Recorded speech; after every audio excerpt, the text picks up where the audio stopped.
buli lwenzijja mu kooti chairman tatulaba nga balooya sinza asuuse chairman yagoba dda buli muntu yenna ayogere oba abuuza ebibuuzo byalabanga bimenya omusango ye akitwalanga abikaminga angry.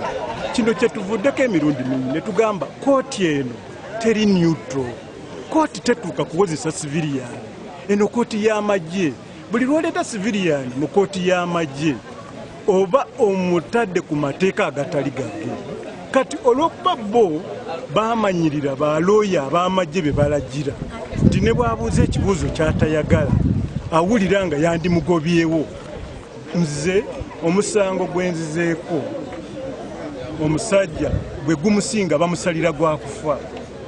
Kati chairman yayagala asalewo kibuuzo kinze kyembuuza. Asoose n'agamba sisaanye kubuuza mirimu oli gy'akola.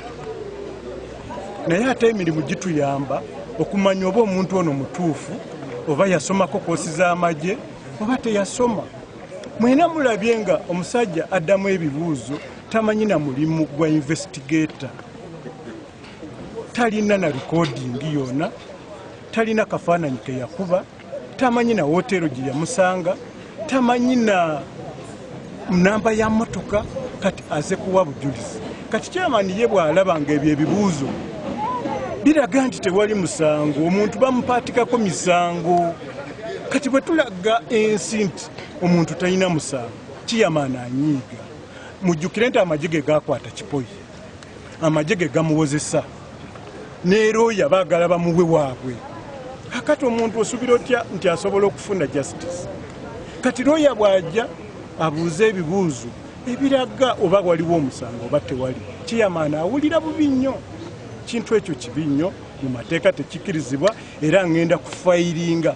Manyi bulungi nti chairman tali under Uganda Law Society.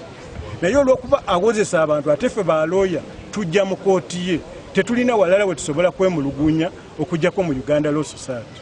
So nja kufayiringa okwemulugunya kwange mu Uganda Law Society. Era kyenavaako olw'okuba nali mmanyi zino kooti z'amagye nti tezirina bwenkanya, kyenavaako nenfayiringa omusango mu High Court, nenfayiringa ne constitutional petition. Emisango teginaaba kusalibwawo mu kooti ezo. Naye olw'okuba omulamuzi bwe nasaba ayimirize omusango gwa kooti martial yagamba nti kooti erina obuyinza ogenda mu maaso, kyenva nzijja wano si lwakuba amanyi nti eno kooti mu mateeka eno si kooti, eno kooti y'amagye, it is a mere tribunal, si kooti. Naye tukyalenginze ebintu bino era tulinze ensalawo ya constitutional court.